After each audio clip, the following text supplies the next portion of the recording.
Hey everybody, ever buy a car and it has that awful PlastiKote rubberized paint on it?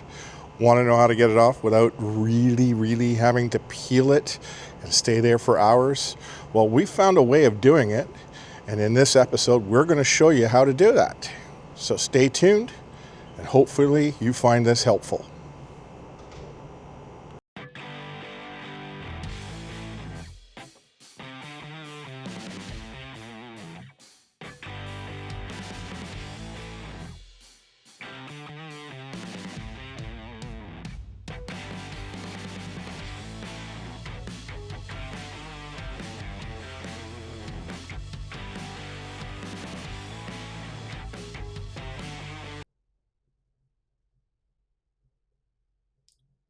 Okay, here you can see the piece that I'm working on, which is being covered in PlastiKote.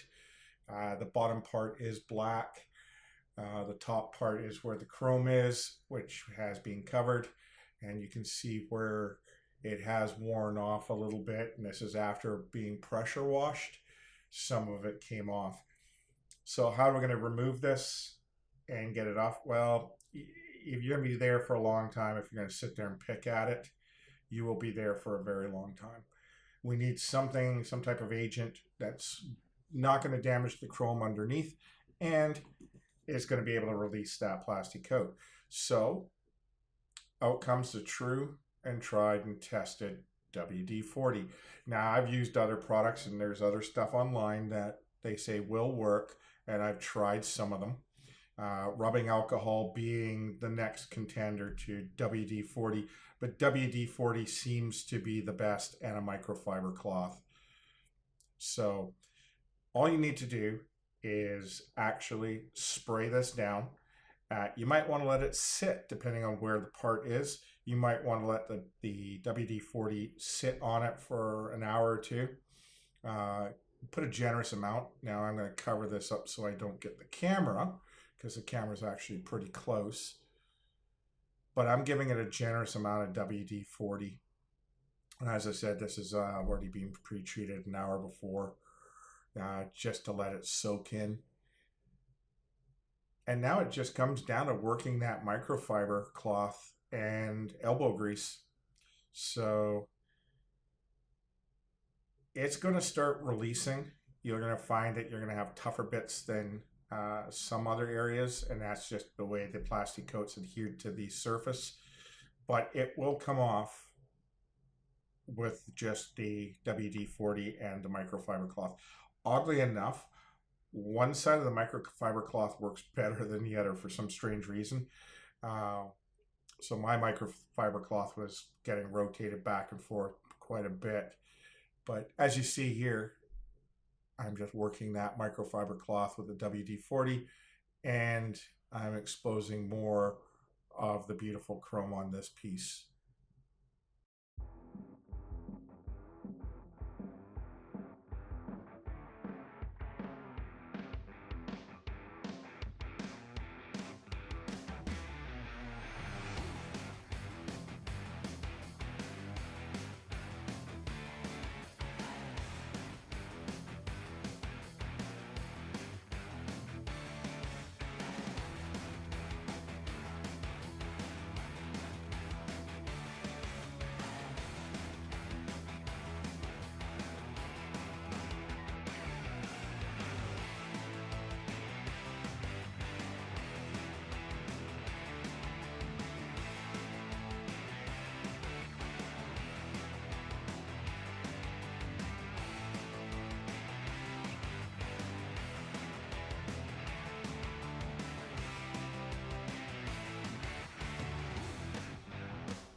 All right, so that is all the PlastiKote off all the Jaguar emblems. They've all been returned to their original condition, and they're looking really good. So what I'm going to do to protect them is I'm going to use a nasal liquid PPF treatment on them. I'm also going to do the front bumper once we've got that all set up and done. And that's how you do this on a budget. Total cost, $3 for microfiber and $6 for a can of WD-40 and some elbow grease. And that's how you get rid of the PlastiKote off of logos if someone has added them onto your car and you don't want them, because emblems are expensive.